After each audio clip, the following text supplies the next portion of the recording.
Sonic Racing CrossWorlds, the Nintendo Switch 2 edition, just released. I feel like it's shadow dropped because technically it wasn't supposed to release until tomorrow at the time of recording this. It is currently December 3rd. They said it was going to release on December 4th, but because of all the time zone stuff, it released on December 3rd, my time. Very cool. A very fun little, a nice little surprise, you could say. So I got to play it a day early, which is great because Metroid Prime 4 comes out tomorrow, and look at that. Everything works out in the end, doesn't it? I wanted to talk about the new Switch 2 edition of this game and why it's kind of so odd, but it's good.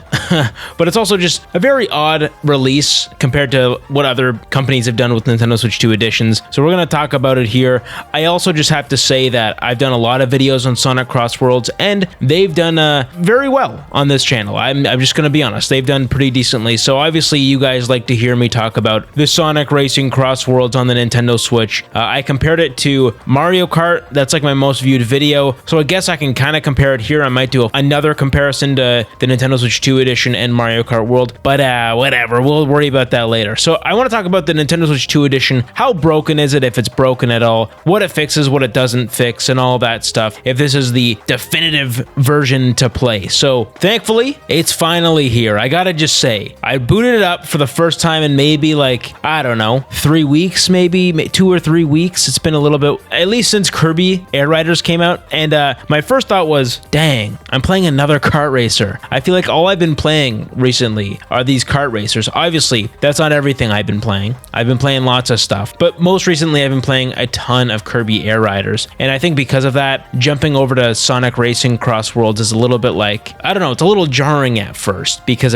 you gotta kind of recalibrate to this kind of racing game. I recalibrated several times between Mario Kart, then to Sonic, then to Kirby. Now I'm back to Sonic again, and I'm sure when I'm done with this, I'll go back to Kirby because Kirby is actually one of the best games on the Switch 2. There, I said it. Sonic CrossWorlds, the Switch 2 edition, released several months after the actual game came out. So the original game, the full-blown game on every console, on the PlayStation, the Switch 1 even, and the PC and the Xbox, that big version released on September. I guess it's not really a big version, it's just the regular version. That game released in September, and it was missing the Switch 2 edition. So everyone was like, oh my goodness, where's the Switch 2 edition? And here we are. They finally released it digitally only a few months later. It's going to release physically on the Switch 2, but that's not going to be until the end of next year. But anyways, let's actually, talk about the game. I just wanted to get that out of the way because I just find that in and of itself very odd. Oh, and also, quickly, while I say this, if you're going to get the Switch 2 edition or the game at all, now's probably the time to do it because just like any other Sonic game, this is on sale. It's already on sale, and the Switch 2 edition upgrade pack is half off. So it was only like $5 for me to upgrade to the Switch 2 edition. Very good. And that will only go on till December, maybe December 10th. I think you got a week or something like that. But check the eShop. Anyways, that's great. Sonic games always goes on sale, and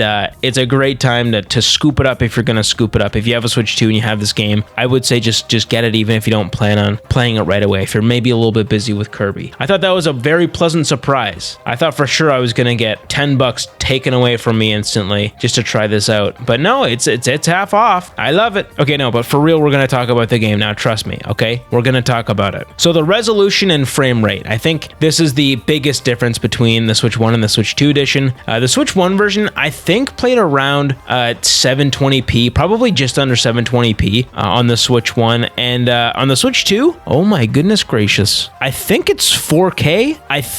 I don't have fancy tools to actually test this, but my goodness, it looks sharp. I wouldn't be surprised at all if it was running 4K. Okay, wait, hold on. I just did some research, and it turns out that this is actually running in 1440p docked and 1080p handheld, which, you know what, is great. I think if it's above 1080p, that's a good time. Even at 1080p, like, yeah, that might not be perfect for a lot of people and whatever, but I think 1080p at a higher frame rate is better than 4K at a lower frame rate. But regardless, it's 1440p, and the frame rate, I think that's the biggest update.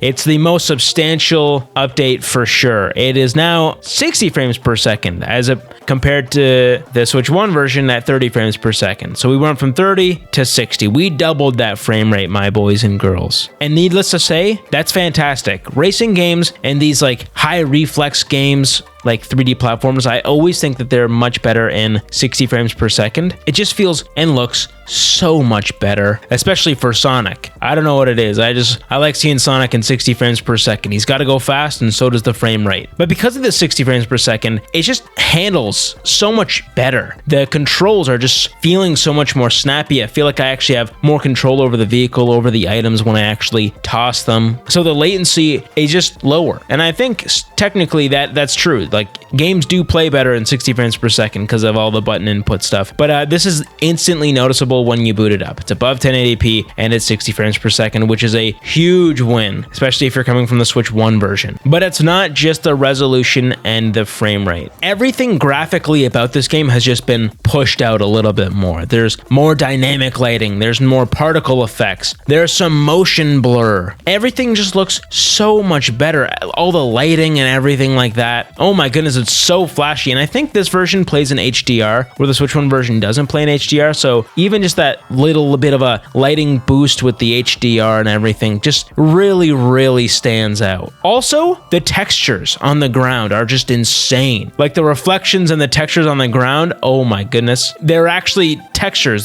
They exist. On the Switch 1, they're just kind of muddy. And also just the characters look so much better. Hatsune Miku specifically on the Switch 1 had like no face or very little face. And on the Switch 2, she's got a face. What can I say? She's got a full face. Also, quick side note about the characters. I'm playing as Steve, Alex, Creeper, SpongeBob, and Patrick all in a Sonic racing game. I know I say this every time I talk about the game, but what even is this? Who allowed this? And why did I pay so much money for it? I think that's so cool that they get this representation from SpongeBob in a Sonic game. It does not feel right. It just doesn't. I just don't know what to say about it. It's so wacky. Also, the Minecraft and the SpongeBob levels are peak. These are great levels. Now, I will say the Switch 1 version did run this game very well. Well, as good as a Switch 1 version could run. Like, yeah, it had its flaws. It was really low resolution. It only played at 30 frames per second, but all the content was there. And with the Switch 2, all the content and modes are all here as well. So you get all that as well. So it's not adding much aside from these graphical differences in the frame rate and the performance and all that stuff. That's the same thing. I'm a little sick. You might be able to hear to my voice. I apologize, but it's also making my brain malfunction a little bit, so you're gonna have to just